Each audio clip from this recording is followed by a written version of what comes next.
Gaza पर हमलों के खिलाफ सऊदी अरब के रियाद में इस्लामी देशों की हुई असाधारण बैठक, जिसमें सऊदी के प्रिंस मोहम्मद बिन सलमान, तुर्की के राष्ट्रपति रजब तैयब उर्दगान और ईरान के राष्ट्रपति इब्राहिम रईसी भी शामिल थे। इस बैठक में कुछ इस्लामिक देश के नेताओं की तरफ से इजराइल और उसके सहयोगी देश से आर्थिक और राजनीतिक संबंध रोकने का प्रस्ताव दिया गया, तो उसी बैठक में से कुछ इस्लामिक देश के नेताओं ने इस प्रस्ताव का विरोध किया, इसको खारिज कर दिया।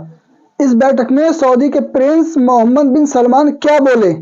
सलमान का कहना है कि गाजा में जो हो रहे अपराध की जाने जा रही हैं, हमले हो रहे हैं, जो विस्फोटक हो रहे हैं, जो बम गिर रहे हैं और इतना जुल्म हो रहा है, इस सब का जिम्मेदार हम इजराइल को मानते हैं। सलमान ने अंतर्राष्ट्रीय मानवाधिकार कानूनों को लागू करने में दोहरे मानदंडों का मुद्दा उठाया और पश्चिमी देशों की फिलिस्तीन के खिलाफ हिंसा पर खामोशी की आलोचना की। सलमान ने कहा, हम एक मानवीय त्रासदी का सामना कर रहे हैं जो संयुक्त राष्ट्र सुरक्षा परिषद और अंतर्राष्ट्रीय समुदाय के इजराइल को रोकने में नाकाम रहने का सबूत है।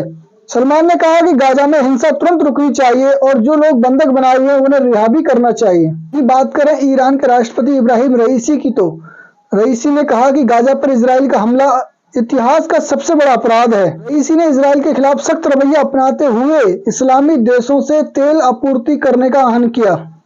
रईसी ने कहा कि हमारे पास इजराइल का विरोध करने के अलावा कोई रास्ता नहीं है और इजराइल के विरोध करने के लिए इजराइल के खिलाफ हम हमास के हाथों को चूमते हैं। साथ ही रईसी ने कहा कि गाजा के खिलाफ अंधाधुंध बमबारी तुरंत रुकनी चाहिए और गाजा की सारी घेराबंदी तुरंत रुकनी चाहिए, हटनी चाहिए। रईसी ने अमेरिका को निशाना बनाते हुए कहा कि गाजा में हो रहे हमलों का जिम्मेदार अमेरिका है और अमेरिका ही इजराइल का कमांडर है। इजराइल अमेरिका की एक नाजायज औलाद है। रईसी ने कहा कि अब इस संघर्ष को लेकर कुछ करने का वक्त है, सिर्फ बातों से काम नहीं चलेगा। और उन्होंने कहा कि मैं उम्मीद करता हूं कि इस्लामिक देशों के नेता इस मुद्दे पर कोई बड़ा फैसला लेंगे, क्योंकि इस वक्त ये दुनिया का सबसे अहम मुद्दा है। वही बात करें तुर्की के राष्ट्रपति रजब तैयब उर्दगान की, तो उन्होंने कहा कि गाजा में जो हो रहा है उसे लफ्जों में बयान नहीं किया जा सकता, क्योंकि हमने स्कूलों को, मस्जिदों को, अस्पतालों को तबाह बर्बाद होते देखा है, माओ को अपनी गोद में बच्चों को उठाते देखा है, बाप को बच्चों के गोद में लेकर, उनकी लाशों को गोद में लेकर तड़पते भागते हुए देखा है। उन्होंने कहा कि यरूशलेम मुसलमानों की एक रेड लाइन है और हम चाहते हैं कि फलस्तीन दोबारा से पहले जैसे शांति जैसा शहर बने। रजब तैयब उर्दगान ने कहा कि हमास जो अपनी जमीन की रक्षा कर रहा है उसे कब्जाधारियों से नहीं जोड़ा जा सकता। अर्दवान ने कहा कि बड़ी शर्म की बात है कि पश्चिमी देश जो हमेशा आजादी और मानवाधिकारों की बात करते हैं, वो फलस्तीन में हो रहे नरसंहार पर कैसे खामोश हैं।